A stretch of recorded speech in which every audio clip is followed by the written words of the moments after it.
Namaste, my friends. Welcome to Jack Colley's Black Book. It is July 11, and I'm dressed like Santa Claus. I was hoping maybe it would be kind of nice to time this with July 25. Some of the local radio stations, well, at least one of the local radio stations, plays Christmas music all day on July 25. But in working through the Black Book, we're now basically we are on the last topic of page 1 before we move on to page 2. And one of the topics on page 1 that I had was Santa Claus. So we're going to talk about Santa Claus, and then we're going to call it good until tomorrow. I have 2 kids. I have a son and a daughter. I'm going to use the names Sydney and Amelia for my son and daughter. Those names are from The Adventures of Tom Sawyer, and one of my favorite stories. And so I'm going to call them by that name, I think, for the purposes of just, not using their real names and in something like this that is going out there into virtual land. When Amelia and Sydney were young, they were in the family room. I have this picture in my mind. We had a family room with flowered wallpaper, and we had a Christmas tree set up in the corner. I'm sure there was Christmas music on. There's always Christmas music on around the holidays in the Colley house. And I overheard this conversation between Amelia and Sydney. Now, Sydney is very logical, very straightforward thinker. He enjoyed reading science books. He had one science book called The World of Science or the Encyclopedia of Science or something like that. He had brought that to school. And then when he came home from school with his Encyclopedia of Science, he had put a sticky note on one of the pages, and it said, "Don't look on this page." And we turned to that page, and it was the page on reproductive health and sperm, sperm and egg. And for whatever reason, he thought that was inappropriate, so he put a sticky on that and said, "Don't look at it." But that's kind of in the mind of Sydney. I mean, that's Sydney. Now, Amelia is, dressing like a princess, dancing in front of the stove and the slider at night so she can see her reflection. If you listen to my song Seasons, that I've mentioned a couple of times, it's a story, there's a couple verses in there about Amelia and how she just dances in front of the glass, dressed like a Disney princess. So they're having this conversation. These 2 very different personalities are having this conversation. And Amelia is insisting that Santa Claus is real. And Sydney is giving her every opportunity and every piece of evidence that he can that Santa Claus does not truly exist. And they're having a discussion, kind of a debate. And, Amelia is saying, but who brings the Christmas presents? But who eats the cookies? Now, this is before Christmas. And so Sydney, as he's kind of retorting, as he's giving his arguments why there's not a Santa Claus, will say, Amelia, look under the Christmas tree right now. There's Christmas presents. It's not even Christmas Eve yet, and there's Christmas presents. It's Mom and Dad who bring the Christmas presents. It was just an interesting kind of situation because Amelia wanted so badly to believe in the story of Santa, and Sydney wanted so badly to believe in the truth of a situation, that Amelia was just totally ignoring, the evidence around her. So a lot of times what kids do is they will look to the dad or the mom, and they'll say, "Dad, help us out here. What do you think?" So Amelia looked at me and she said, "Daddy, do you believe in Santa Claus? Is Santa Claus real?" Now, I had just observed this debate between Sydney and Amelia. And, Amelia was counting on me to tell her the truth.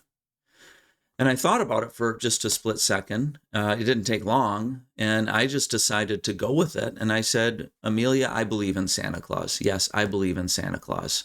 Now, thank goodness Amelia did not ask any more questions. I suppose she could have said, "Well, okay, so Santa Claus is going to come down, land on the chimney with his reindeer and come down the chimney," which we didn't have in the Colley household. I'm not even sure that Amelia would have made that connection anyway, but luckily she didn't ask more questions. It was it was simply enough that I validated with her that Santa Claus was real.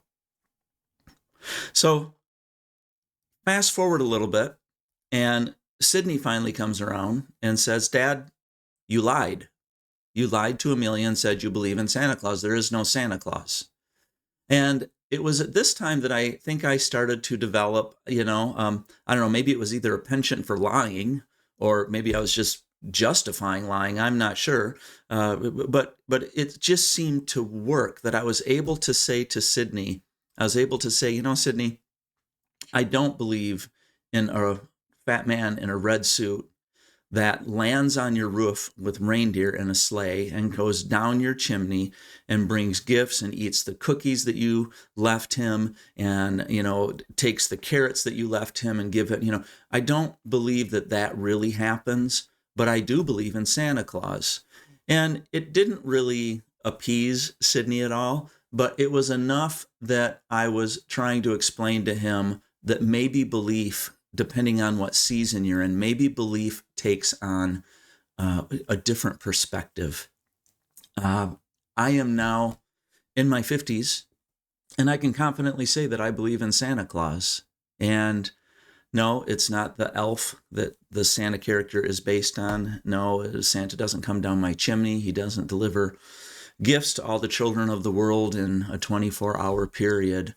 But if I look at Santa Claus as a symbol of giving, of a symbol of hope, of a symbol of anticipation for the Christmas holiday, if I look at Santa Claus in that way, I can confidently say that I believe in Santa Claus. I can also confidently say, just to go back a few of these broadcasts or episodes, I can also confidently say that this is part of the importance of the Christmas message, the timing of Christmas. That winter comes on December 21, and that is the winter solstice, and winter officially comes. And just 4 days into this season of death, we get to experience Christmas with all of the different symbols, with the Christmas lights, with the symbol of Santa, with the symbolism between red and white that you find on this suit and you find in a candy cane. You can look up all of the different symbols of Christmas using an evergreen, and you come to this kind of conclusion, at least I have come to this conclusion, that perhaps the greatest gift of Christmas is that we get this hope. Just 4 days into this season of death comes this hope of new life, this hope of a new Savior in the form of Jesus, this hope in the form of another year that we get to plan for, that we get to reflect on. And anyway, do what you want with that. But I just wanted to talk about Santa Claus today.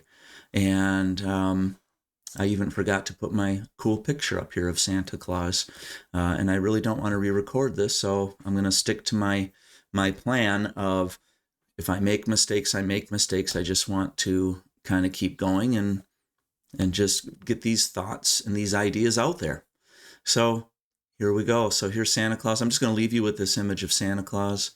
And next time we're together, we're going to look at page 2 of Jack Colley's Black Book. And we're going to start with the definition of good that seems to work for me in a little bit better way than what you would find in a dictionary. So next time, we will define what is good, and by implication, what is therefore evil. All right. Namaste, my friends. Merry Christmas.